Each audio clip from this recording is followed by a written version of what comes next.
who for obvious reasons earned the nickname his Accidency. You know what his nickname was when he became president? But Barack Obama, his nickname growing up, The Hefty Lefty. that's right, Barky, Doesn't seem to fit, does it? Jack the Dripper. My favorite nickname ever. Do you ever wonder where Jack Nicklaus got the nickname the Golden Bear?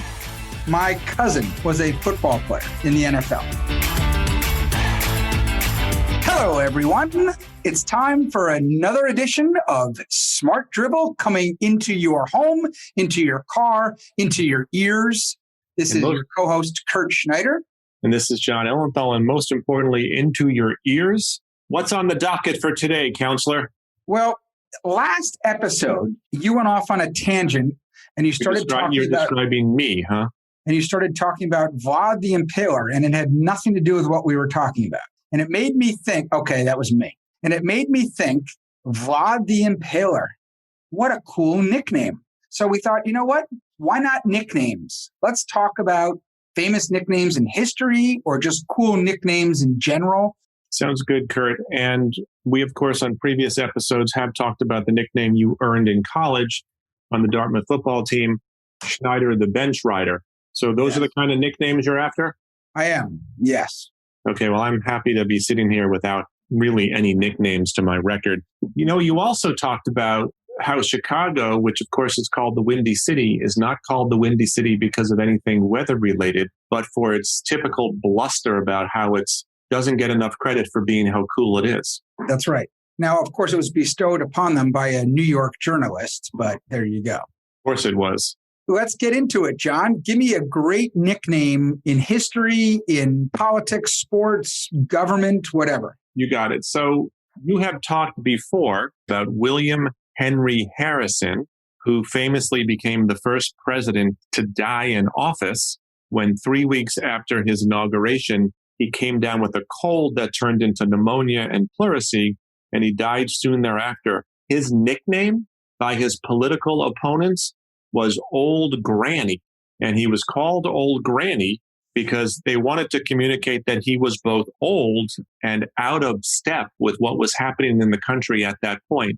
But interesting thing about him was he refused to wear a coat when he spoke, and he spoke for like 3 hours. That may have led to his cold. Now, who was his vice president, Kurt?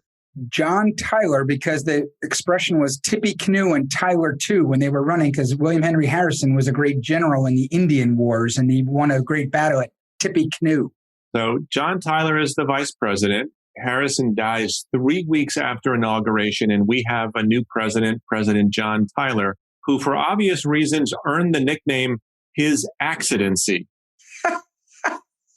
Sticking with presidential history for a moment, I learned something interesting recently about Ulysses S. Grant, who had the nickname Unconditional Surrender U.S. Grant, given his great acumen, I guess, as a general. The U, of course, stands for Ulysses. You know what the S stands for? Nothing. He doesn't have an S in his name. He made it up. His full name is Hiram Ulysses Grant. He dropped his first name and added the S later, even though it stood for nothing. You know what his nickname was when he became president? Useless Grant, because he was actually a drunk and he was not a good president. You know, Grover Cleveland, there's a president we don't really talk all that much about. We should. Why should we? Because he's the only president who became president for 4 years, lost the next election, and then 4 years after that came back and was president again. So I think he was like president 23 and 25 or something. You're right. Like He's the only president to serve 2 non-consecutive terms. Now, of course, his name is Grover Cleveland. His nickname was Big Steve. Why? In part because his name was Stephen. His real name is Stephen Grover Alexander. Big Steve. Cleveland. I didn't know that. Stephen Grover Alexander Cleveland? I'm sorry, Stephen Grover Cleveland. I got the picture. Grover Cleveland Alexander mixed up in there. Well, we also have Honest Abe, which is a good one. But then you have like Bill Clinton's Slick Willie or Tricky Dick. Those are not good ones. And of course, they referred to Reagan as the Teflon president because nothing seemed to stick to him. As we're talking about history, I found a great one. You know Charles de Gaulle, right? I do. But before you tell Charles de Gaulle, I have one more U.S. president before we leave that category.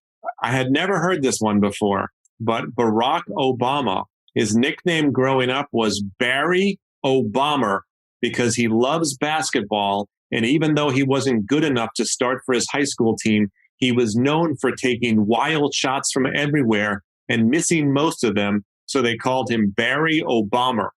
That's funny. It is funny. Charles de Gaulle. Why do I think of the Pink Panther when you say Charles de Gaulle? All I can see is Peter Sellers. Well, because he wore the same hat and everything. Charles de Gaulle was considered the man because he led the French resistance. He was an unbelievable military mind and fighter and everything else. But his nickname, the Great Asparagus.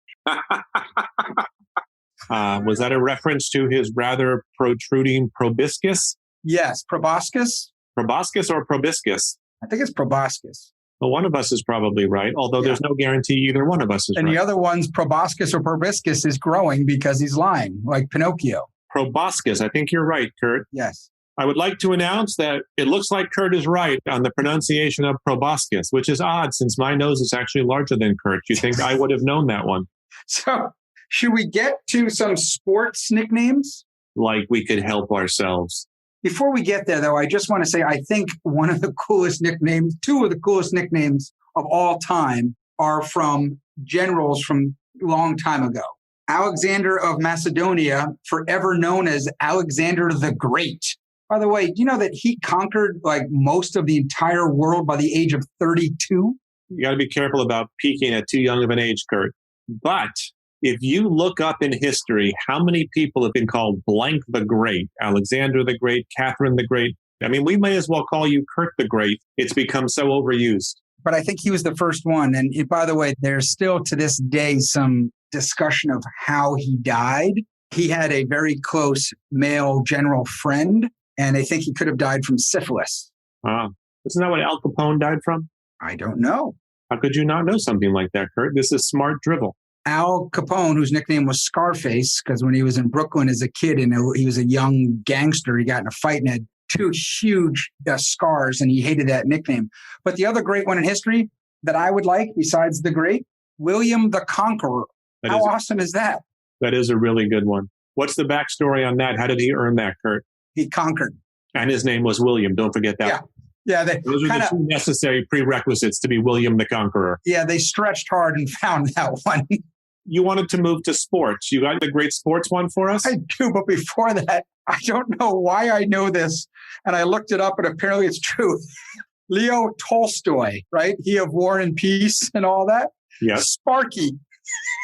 Sparky? Doesn't seem to fit, does it? I don't think of him as Sparky. No, that doesn't feel right to me either. So sports, okay.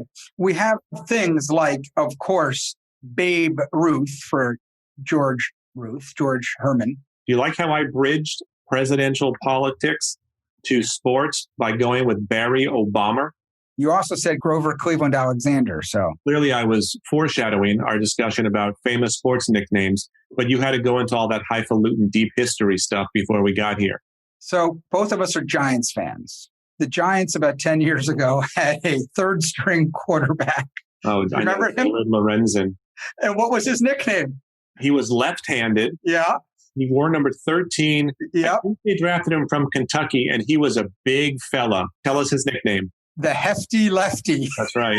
The Hefty Lefty. Which raises an interesting question, because when you think about nicknames and why they're so popular, clearly, by giving someone a nickname, it shows some level of familiarity, like we're closer together because we dispense with formality. But if you look at many of these, our need to alliterate and our need to rhyme really shows up in our nickname, like Schneider the bench rider. Sorry to bring that up again, but it's a good example. So it's an interesting phenomenon, the notion of a nickname. But it does have a familiar feel to it. I guess we feel closer to people that we assign a nickname to. That went my whole fraternity, everyone had nicknames. So I think you're right. I think there's something in the trenches. All the people in war give nicknames. I think it's teammates do. You're right. It's part of about bonding together. You know what Tiger Woods' real first name is? Tiger. His father gave him the nickname Tiger for motivational reasons. Clearly, he was playing a big psychological operations game from the get-go.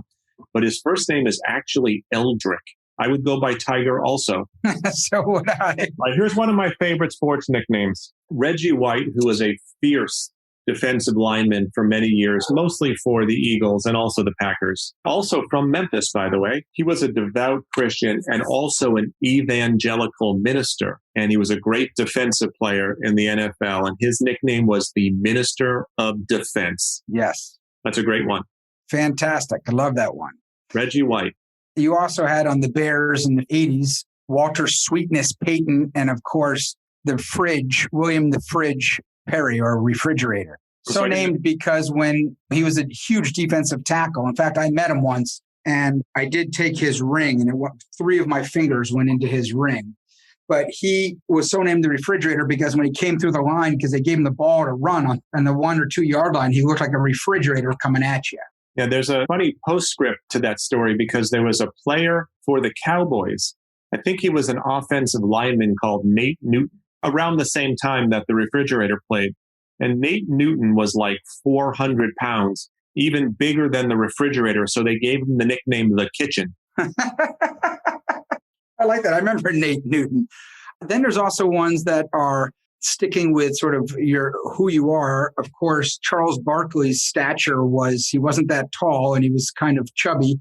The round mound of rebound. Yes, there is our need for poetry and rhyming, but that's a great one. The basketball has some great ones. Dominique Wilkins of the Atlanta Hawks, who was famous for his skying above the rim and doing all sorts of acrobatics, was the Human Highlight film, which is quite a compliment. I shot a commercial with him for Honey Nut Cheerios, and he and I years ago, and when he was still with the Hawks and he was still a star, probably 1991 or something. And he and I ended up getting along famously, and he invited me out that night with him when he was judging a contest in a nightclub, and I was clearly a fish out of water, but I had a good time with Dominique. Was that the night he gave you the nickname Kurt, the human B-roll Schneider? The human sidekick. The human B-roll. So remember Chris Berman back at ESPN when ESPN was still fun to watch? And he my favorite nickname ever. He would throw out these nicknames while he was basically running you through the highlights of that day's sports. So what do you remember from a Chris Berman's nickname? Bert be home by 11. Remember Joaquin Andujar, the pitcher for the Astros? Yeah. Joaquin the Dog Andujar. He had Andre Bad Moon Rising. Ron, born in the U.S., say? So my cousin was a football player in the NFL. Really? And he was a kicker for the Tampa Bay Buccaneers. How is it that I don't know that? And he called me one time. He said, Kurt, I've made it. I said, tell me why. He said, I got a nickname by Chris Berman. I mean, if you got a nickname by Chris Berman, you made it. So his name was Michael Husted, my cousin. And he was, as I said, a kicker. Chris Berman gave him the nickname Michael Como Esta Husted. That's great. I didn't know. I remember him. I didn't know that he was your cousin. How was he related to you? My father's sister's son. So he's really your cousin. It's not one of these Southern cousin things where you used to live next door neighbor to someone who babysat for you and then... Yeah, no, and he was a soccer player and then converted to a kicker in high school, and he went to UVA. And I remember watching him once trying to make a tackle on TV, and he came up for Thanksgiving, and I sat in my yard with him trying to teach him how to tackle. And then he was out at UVA, and he gets picked up by the Tampa Bay Buccaneers, and he makes the team. And so I called him during training, and I said, my dream was always to be in the NFL. What's it like? What do you do? He said, well, I don't really know. I said, what do you mean you don't know? He said, well, basically, the punter and I just scuff up the balls. That's all we do. And I said, well, what are team meetings like? He said, we're not invited. We go to the mall and play video games. Yeah, they're not exactly embraced as part of the team, even though they have a profound impact, particularly the place kicker, on the game. I mean, they win or lose the game often. One of the best kickers of all time for the Cleveland Browns in the 50s, Lou the Toe Groza. Boy, I hope he used his whole foot. In the world of sports, one of the all-time great nicknames from my vantage point, and of course it will involve rhyming, is a college basketball player for the Temple Owls. His name was Bill McVie, and his last name was spelled Mkvy. As you can tell, there's no vowel in McVie, and you can probably also tell that vowel rhymes with owl. So Bill McVie was nicknamed the Owl Without a Vowel. I mean, that's a lot of work. The Owl Without a Vowel. You ever wonder where players like Catfish Hunter, Jim Catfish Hunter, got his nickname? Yes. You do? You have wondered that? I know it. You do? Yeah. Why don't you illuminate our listeners then? Charles O. Finley, who was the owner of the A's in the 60s. He was a rather unusual, a little too creative for his own good, real promoter trying to sell the game. His ideas were crazy. He, at one point, wanted to change the color of the baseball from white, I think, to orange or something. So he was sort of like the modern day Bill Veeck. Veeck as in wreck. Great book to read, by the way. Is it about Bill Veeck? Yes, of course it is. One never knows talking to you, Kurt. Veeck as in wreck. So anyway, Charles Finley says to this guy, hey, you're great. Jim Hunter, do you have a nickname? He said, no. He said, you do now. What is it?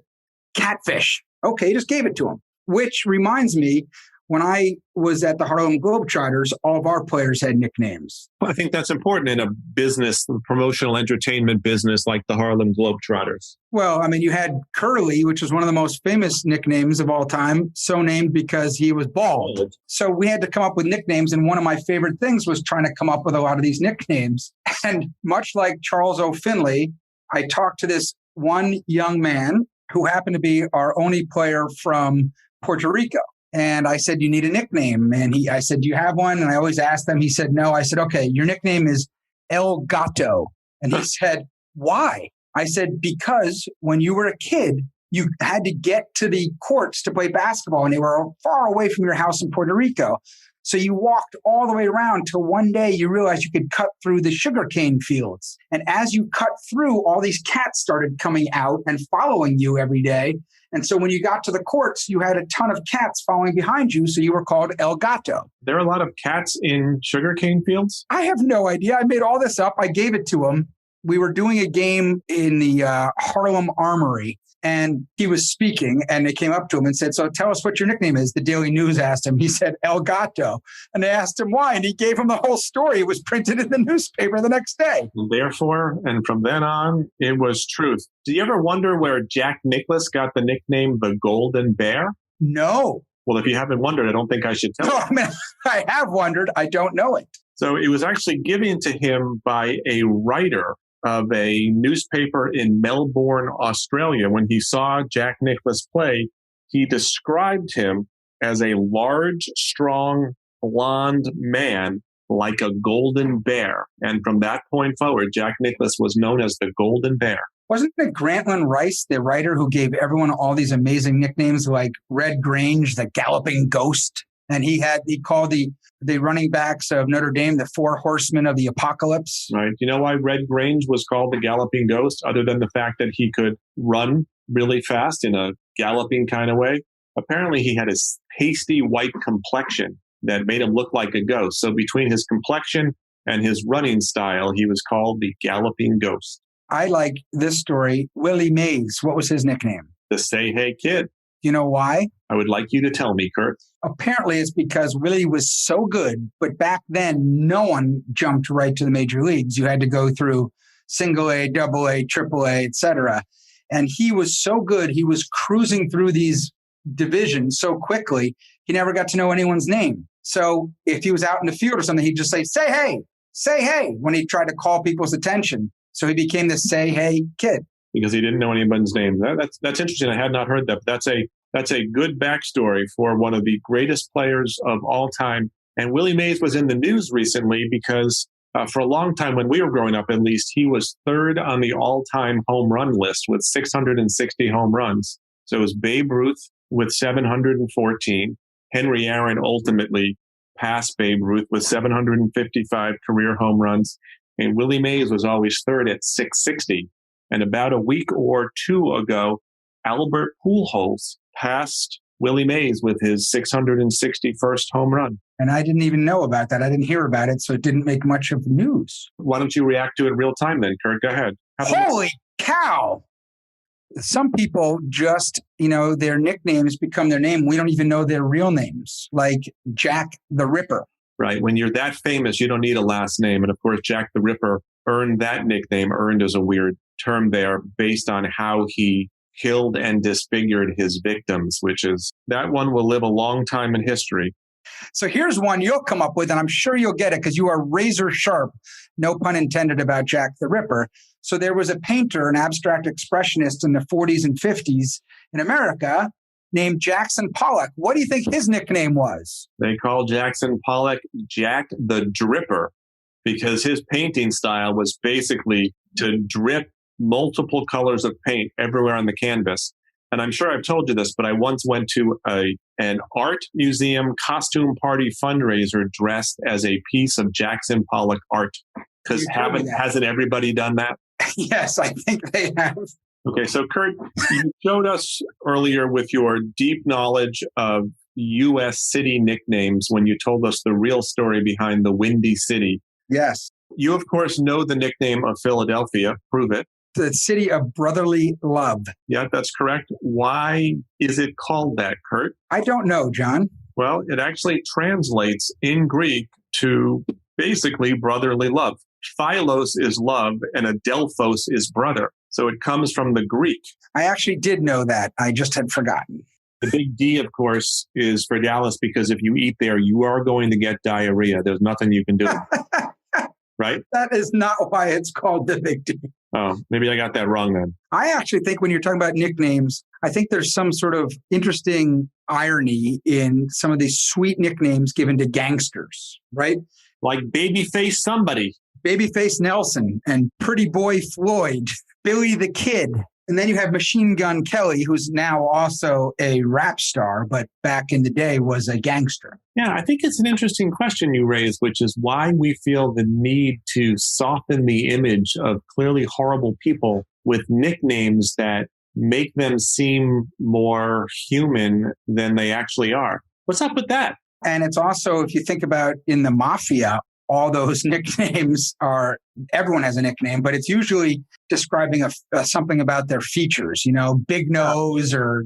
We also know from branding that you pretty much get to be known as one thing. You can't represent more than one thing, known for one thing. But if you look at what happened back in the 2016 presidential race, then candidate Trump was able to label Ted Cruz as Lion Ted and Jeb Bush as low energy Jeb and Hillary Clinton as crooked Hillary. So he did an effective job on leaving politics and policy and a whole bunch of other stuff to the side here in pursuit of the church of nicknames.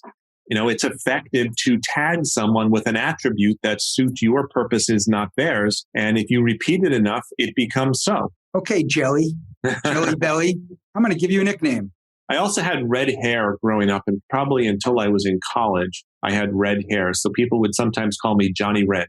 Do you know what I heard about redheads the other day? They are demigods from another planet, according to Tom. Who was the guy who wrote Even Cowgirls Sing the Blues? Tom Robbins. Yeah, he also wrote Still Life with Woodpecker. And in it, he theorized that redheads are actually demigods from another planet. So I just accepted that explanation because it made sense to me. First of all, that is the book I took to the top of Kilimanjaro because I love that book. And I figured Still Life or Even Cowgirls? Still Life with Woodpecker. Why did you take it? I read it a million years ago. What is it about? I don't even remember. Me neither. And when you're oxygen depraved because you're up in altitude, you don't remember any of it either. Oh my God. Can you imagine your brain at altitude? Wow, that's such a cool experiment. We tried to talk about what was quantum physics at one point, and we all just started laughing because no one could even talk at that point. How do you think you would fare in a discussion of quantum physics at sea level? Very well. John, we have to wrap this episode up. Okay. But I would like to end it with a nickname that I found. Now, a long time ago in England, in the 14th century, you didn't have a last name, right? It was either from where you were or what you did, right? Smith or Taylor, etc. There was a guy, and they found this in the court records, who came in, and he was a commoner, and his name was Roger Fucka by the Navel. That was his nickname? Yes, Fuck by the Navel. Okay, and when, where? Tell me this again. You got my attention. 1310 in the scrolls of a town, and it was the nickname of an English commoner that was found. It was like he had done something. It was the town scrolls. I think I know what he did. Yeah, exactly. Bye, everyone. So I want to thank everybody for joining us this week. We'll be back next week. Take care. Bye-bye.